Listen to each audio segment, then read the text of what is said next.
recognize the bishop of this house and his first lady in the person of Bishop Terry.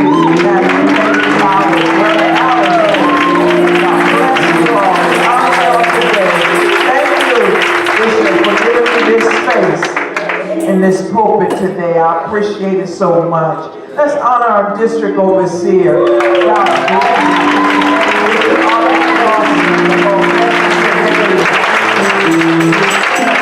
And there's a couple here that have been so impactful in my life. The St. Mary's Church will never be forgotten. Never. Under the leadership of Bishop Jimmy Campbell,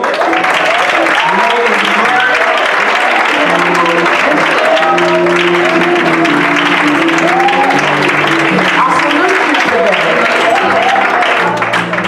Mary, I was sharing with Pastor Matt today how I was running a revival and I was staying at your house. You know, it was a long time ago. And my mother got sick. And they called me. I'm the only child and I'm only girl rather, and I'm the oldest in the family. So it was my duty to come and take care of my mother. And while I was asleep, I went in the room. I told Bishop, I said, I can't stay. I don't know if you remember. I said, I can't keep up with the revival. I got to go back to West Palm and take care of my mom. And when I went in the bedroom that night, the Lord spoke to me. He said, if you love mother, father, sister, or brother more than me, you are not fit to be my disciple. Thank you, Jesus. And I had to call home, and I had a cousin. I called my cousin and said, you're going to have to take care of mama. And we kept on with the revival. And I just can't talk enough about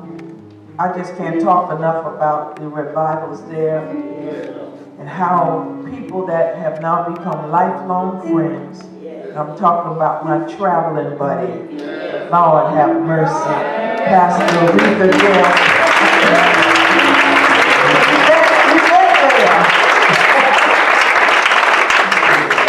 He couldn't tell us nothing. We was all little young evangelists.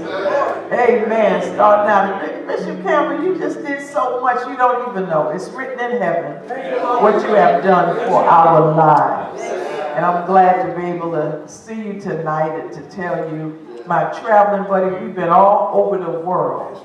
All over the world. Lord have mercy. When I think about, we left on a Monday for Australia and got there on Wednesday. That's how long it takes to get there. We got there and there was a missionary couple. So we didn't know anybody. But Pastor Mary Henderson called headquarters and said, is there anybody in Australia for the Church of God? And I honor you, Pastor Mary, how you just undergird us and help me and Pastor to travel like you and hold on to the church.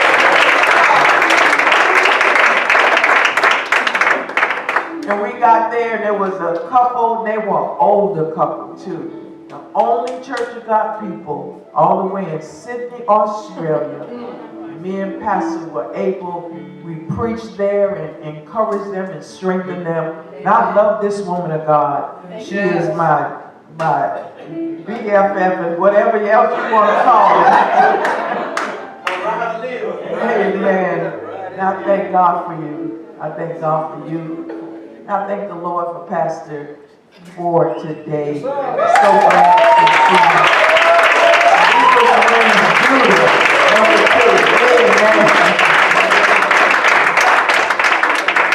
And I'm looking around, I see so many people, I can't call everybody's name. So many young people have come in, and I'm so grateful for them tonight, to see them tonight. Glad to see the twins. Amen. And everybody, look at your neighbor before you sit down and say, she didn't call your name. She didn't call your name. But she loves you too, boy. She loves you too. Amen. Amen. The Lord bless you. You may be seated. I hope I didn't pass over anybody. If I did, just charge it to love right now. Amen. Greetings to all of you. I know you're probably wondering what this is in front of us. You've been wondering, right? What the world is going on here. But tonight it has to do with what I believe the Lord has given me for tonight's message. I want to talk about rebuilding the altars. Thank you, Jesus. I want to talk about broken things in our lives that need to be built back. Do I have a witness in here? Amen. Amen. Let's go to the book of Leviticus. It's one of my favorite passages of scripture. Leviticus chapter number 6. And I want to thank God again for the young man in the back who is operating the screens. He's just a young man. But I'm so very grateful for him. How old is he, Pastor? 13. That's a baby. He's just 13 years old. Come on, let's clap our hands and encourage him.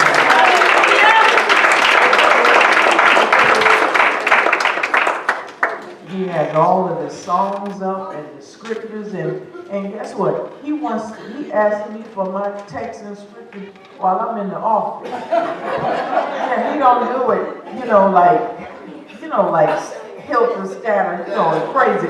He wanted beforehand. So you see the scripture jumped up there. Then he want to ask what version am I using? Y'all are here. And he's 13 years old. I want to honor him today.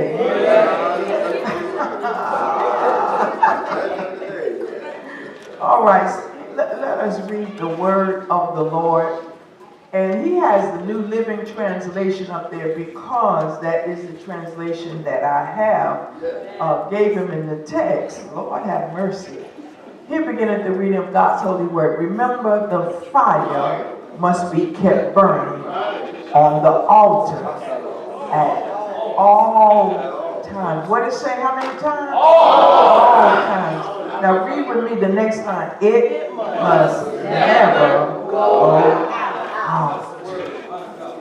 That's from Leviticus 6 and 13. And that whole passage, beginning at verse number 10, is very important. Maybe later on I have a chance to deal with it a little bit. But that's the most important thing. The fire shall ever be burning upon the altar. It shall never go out. Now let's go to 1 Kings chapter number 18. This is where we find our text for tonight. 1 Kings 18 and 30. Here beginneth the reading of God's holy word. And Elijah said unto all the people, come near unto me. And all the people came near unto him, and he repaired the altar of the Lord that was broken down. I'm going to read it in the New Living Translation. He has it up. Then Elijah called to the people, come over here. They all crowded around him as he repaired the altar of the Lord that had been torn down. So far, the scripture. You may be seated. So what you see in front of you is my version of a broken down altar. Amen. That's what many of our lives look like. On the inside, twisted, torn in all different directions. We got broken relationships. We got broken promises. Yes.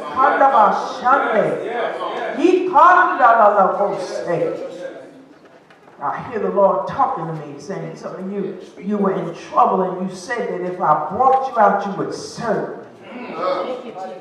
And you broke your promise to me. I don't know who I'm talking to, but I know you're in here tonight. So, I want to talk about how to rebuild yourself. You can't build yourself until you rebuild the altars of your life. Now, from the book of Leviticus, chapter number 6 and verse number 13, talking about the fire upon the altar. it was according to the law of Moses. All right? Now, the law of Moses was the precedent. That was the law. That was what everybody did. It was the precedent set in Israel for the worship of Jehovah God. In other words, if the Jews or the Hebrews were to worship God, they were to worship him at an altar that had always had fire burning on that altar. So according to the laws of Moses, there must always be an altar and there must always be fire on the altar. All right, I'm going to say it one more time. There must always be an altar and there must always be fire on the altar. But by the time, ladies and gentlemen, history reaches Ahab, who is the 7th king of Israel, this precedent is no longer in operation. Preach, Barnett. In other words, by the time Ahab becomes king, the altar is broke up and the fire has died. What has happened? What has happened? Because this man has married a pagan woman by the name of Jezebel. He married her for the ships that her father owned. It was not a marriage of love, it was a marriage of economic stability. But what he did, he brought in this woman Jezebel. And when she came in, she brought in paganism. She brought in Baalism. She had, listen to the numbers that I'm about to tell you. 10 million Israelite men bowed down to Baal. And there was only 1,000 that were left that did not bow their knees to Baal. Can you imagine God's people, Israel, through whom the Prince of Peace and the Lord of Lords was supposed to come through, had bowed down to another God? Let me tell you a little bit about Baal. The reason that God initiated a conflict and a war with Baal was because Baal claimed that he was the God of water and the God of life and the God of fruitfulness. And there's only one God. Let me announce that to the listening audience. There is only one God. Come on, lift your hand and declare it right now. There is only one God. There is no other God. There's no Indian God. There's no Chinese God. There's no this one and that one. There's only one God. And his name is Jehovah God. His son is Jesus. And the Holy Ghost. And they all make one. Hallelujah. She has brought in her prophets. The prophets of Baal and the prophets of Jezebel.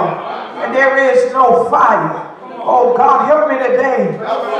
I want you to look at your neighbor and say, let me see if I can see any fire on you. I'm not playing with y'all tonight. I'm not playing with nobody tonight. We come to church and there's no fire. We come to church and there's no anointing. We come to church and you act like you don't even know where you are. When you're at a football game, you know where you're doing. When you're at the baseball game, you know what you're doing. But when you come to church, you act like you are a stranger. You act like you ain't never been in a church in your life. Not tonight. You need power.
to church. Jesus. You can't hardly lift your hands Thank you, Lord. for broken things in your life. All of us have broken stuff. But you can't live with broken. You can't live with this in your life. Thank you, Jesus. So their attachment to the altar has been broken by the introduction of a new religious system called Baalism and Ashtaroth worship. Ashtaroth was a female goddess. That's why I'm very careful. I watch things in the natural and the spirit realm concerning women. I do.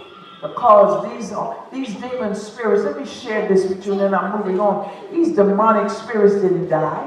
No, they didn't. The spirit of Baal is just as alive and living today as it was then. They don't die. Come on. They just manifest themselves Yes.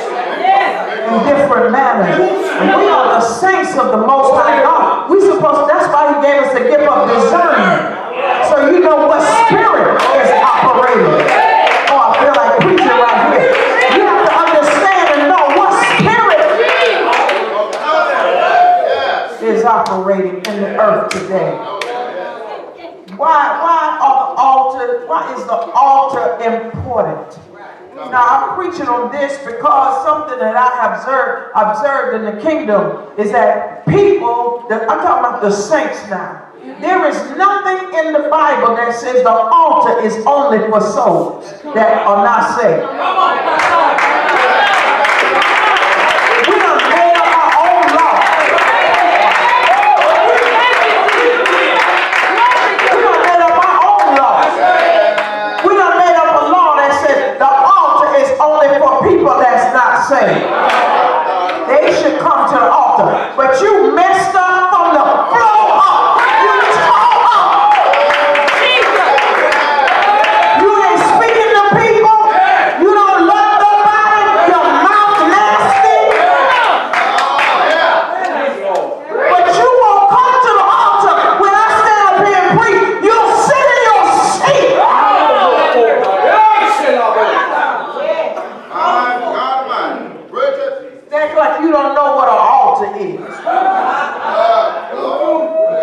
That's because we broke up. You don't have no fight. That thing worried me. Bishop Dawson, that worried me. That worried me how say I be preaching and have an altar call. I know you messed up from the floor up. And you'll sit in that seat. Come on.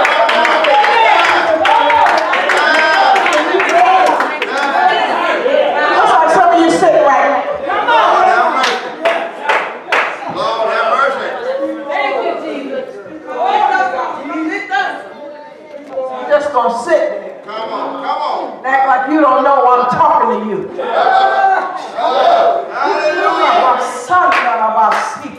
The altar is for everybody. Stop acting like you are alien from space.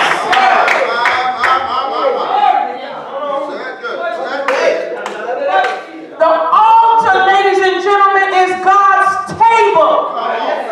The altar is a sacred place for sacrifice.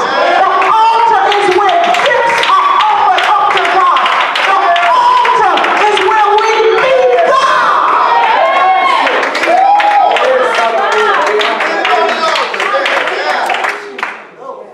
The altar is a place where we communicate with God. And whenever the altars are broken down and in disrepair, the fire cannot fall. Fire can't fall. We need the fire. I'm not talking about the fire where you light a match. I'm talking about the fire of the Holy Ghost. You need the Acts chapter number 2 experience. Come on here, I'm going to preach like I feel God in my soul. People need the Holy Ghost. We need the Holy Ghost. We sit up in church without the Holy Ghost. You don't speak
members. Because they don't have no power.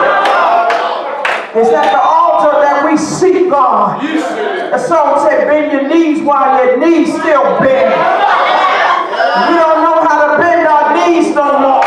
We stand straight and erect. But then I'm going to go to Ephesians chapter number 2. When Paul began to pray.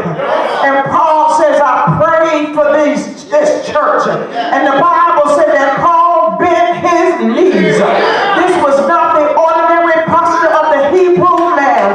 They stood and they prayed. But Paul's prayer was so important that Paul said, I bend my knee unto the Most High God. It's time to bend our knee because our churches are broken. Our people are broken. Life has torn them off. But there is a balm in Gilead. There is a healer. And his name is Jesus. Somebody holler, Jesus!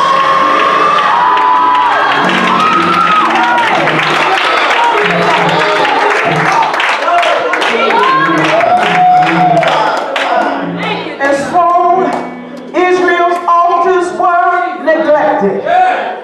Look at your neighbor and say, don't neglect broken stuff in your life. Israel's altars were forgotten. This didn't worry me, Pastor. Israel's altars, they were broken down.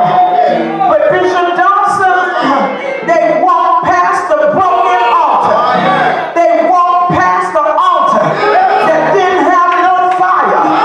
They walked past it like it wasn't nothing. Oh, God help me. They looked at Jehovah's broken altar and they kept on going. They kept on going because they had a new altar. They had the altar of Baal. They had the altar of Asherah. So if you're not bowing down to Jehovah God, who are you bowing down to? Who are you bowing down to?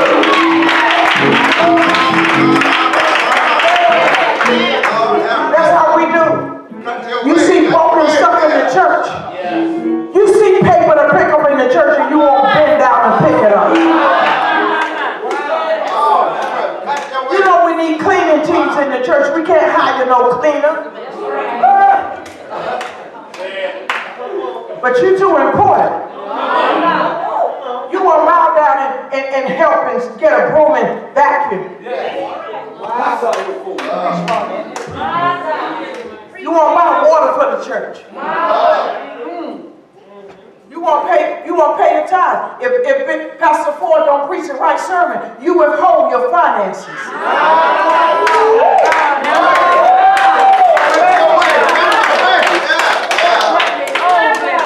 Broken down. Broken down. Here go the saints. We just walk by. Come on. We just walk by. We look at not my business. Not my business. I don't know about that church. And I hear it in the spirit in this place. I don't know about that place. I'm not giving all my money to that place. Your money, that the only reason you got money is because God gave you the ability to get on that job with your crazy self. When did it become your money? You came in the world with nothing. And you going out with nothing. But now all of a sudden it's your money. So you ain't gonna get your money. I know I got my foot on something right now. That's why I can't put my foot up.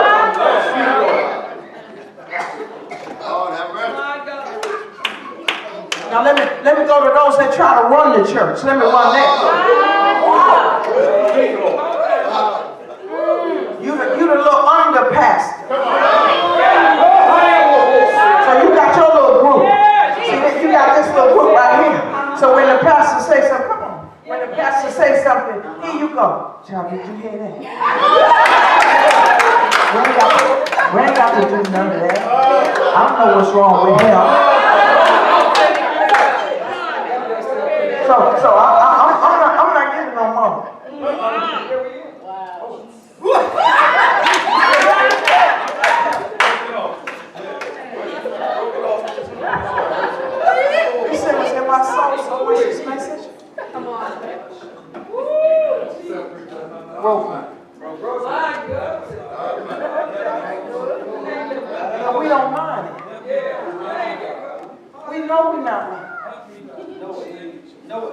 You know you're dealing with sexual sins. You know you're dealing with masturbation. You know you're dealing with fornication. You know you're dealing with, you ain't never married them, but you're having sex every other day, every other week.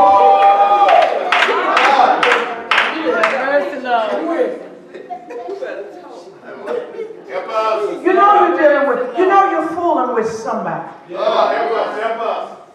know your mind bad. You come to the church, you broken. You walk past the brokenness. We see broken people come. We want to embrace them. We want to say, come here, I see you broken. I used to be broken like you.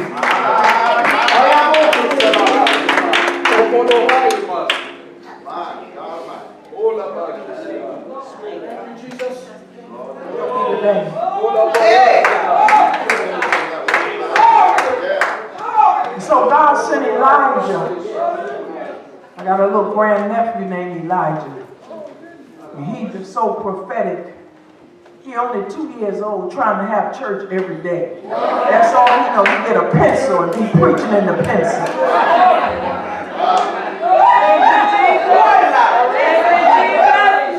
Hallelujah. Hallelujah. And so God sends Elijah the prophet, and they have a confrontation on the mountain between the prophets of Baal and one man. So it's 140 prophets of Baal and 100 prophets of Jezebel against one man. Look at this. Look at the odds. Now the odds are that the prophets of Baal would win. How could one man destroy a religious system?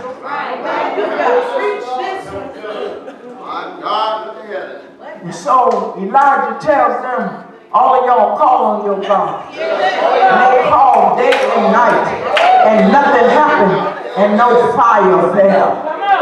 No fire fell. Fire is symbolic of the presence of God. How do I know that the presence of God is here? When the fire comes.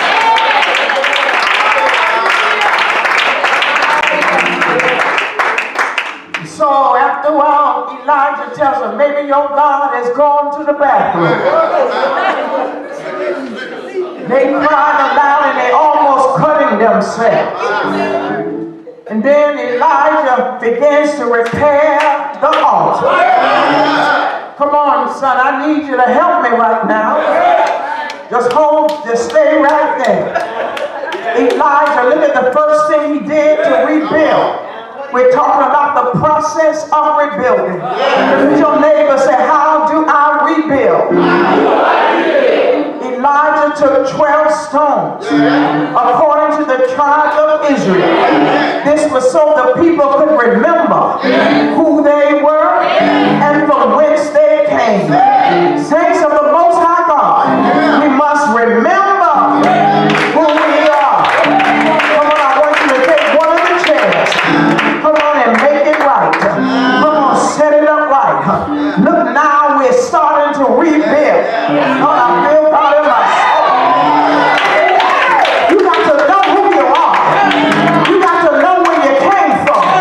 Look at your neighbor and say, neighbor.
were given by God.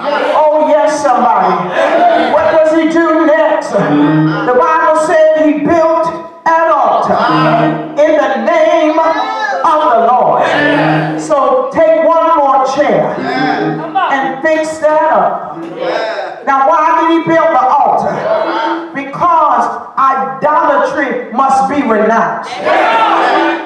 All that we do and all that we are must be in the name of the Lord. There is no other name. There is no other name. You got to put down every idol. Put down the money idol. Put down the TV idol. Put down everything that's not like God. And rebuild the altar. Somebody ought to rebuild the altar. Now look what he did next. He put the wood in order. Lord, if I just had a little bit of wood that you had today.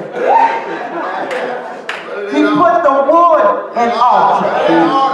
And he laid the bullock on the wood. He prepared the sacrifice in an orderly manner. Why is that important, Barnett? Because they had lived with so much chaos that order was no longer a part of their lifestyle. We need to order our chaotic lives. We are living lives that are not right before our children. We are living chaotic lives. Oh, I feel like preaching this right now. We got so many young people listening to the lyrics of songs with all of these curse words in it. And I curse them songs right now. And I bind that spirit that make you want to be a part of that in the name of Jesus. But time for you to become a living sacrifice. According to Romans chapter number 12 and verse number 1. I beseech you therefore, brethren, that you present your body a living sacrifice.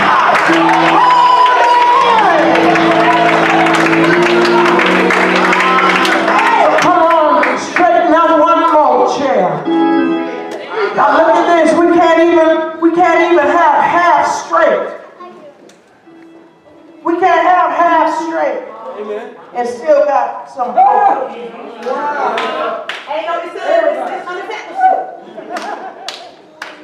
can't live like that.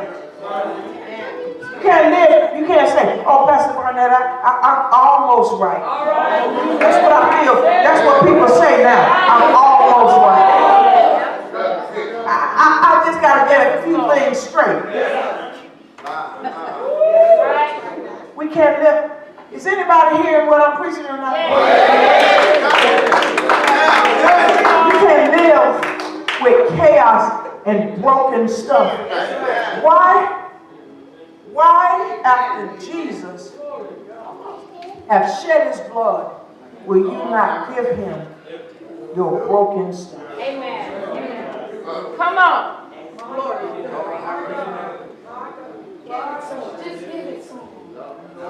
This is what it looks like when you're serving God in church, but in your heart it looks like this. I know what that is. You're angry at God. You won't forgive him for what happened with you in your life. I know all about it. I know all about it. I lost a child at birth. I got a child that's very sick right now. Very sick right now. But I can't have this in my spirit. Because God, he's a builder. Thank you, Jesus. Come on. Say that. He's a builder. Here's what he did now. He filled the trenches and the sacrifices with water. Now, in the Old Testament, sacrifice had to have salt on it. So the salt came from the Mediterranean Sea. It went down and they got water from the sea. And secondly, salt, the water represented the Holy Ghost. And so if we are to recover, we must have a fresh anointing of the Holy Ghost. Just one more thing. Is everybody seeing the process? Yes. And look what he does next. He prayed. He prayed. And he said, turn our hearts back again. Anybody want to turn their heart back to God again? He prayed. Turn that one over now. Now this don't look anything like how we looked when we came in. This is what a rebuilt life looks like. The altars. That's what God wants to do with us. The altars must be remembered. The altars must be rebuilt. They must be restored. Now, I'm bringing this, but listen, we must rebuild what has been broken on the spiritual altars of our heart. Noah built an altar, and when the ark landed on dry ground and the rain stopped, Nehemiah rebuilt the walls of Jerusalem. This pandemic and this aftermath have left us broken and in need of fresh fire. Ladies and gentlemen, let me tell you something. Our confidence in God has been broken down. Our service to the Lord and to his kingdom has been broken down. Our prayer life has been broken down. Our consecration has been broken down. But tonight we must rebuild it all.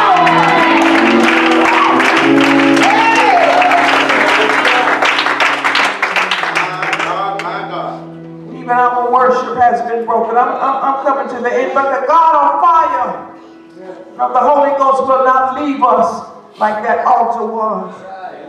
He sent the prophetic word to rebuild the altar and commanded the fire to fall again. I feel God in my soul.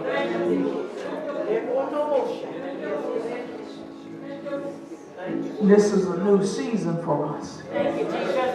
This revival ushers us into a new season.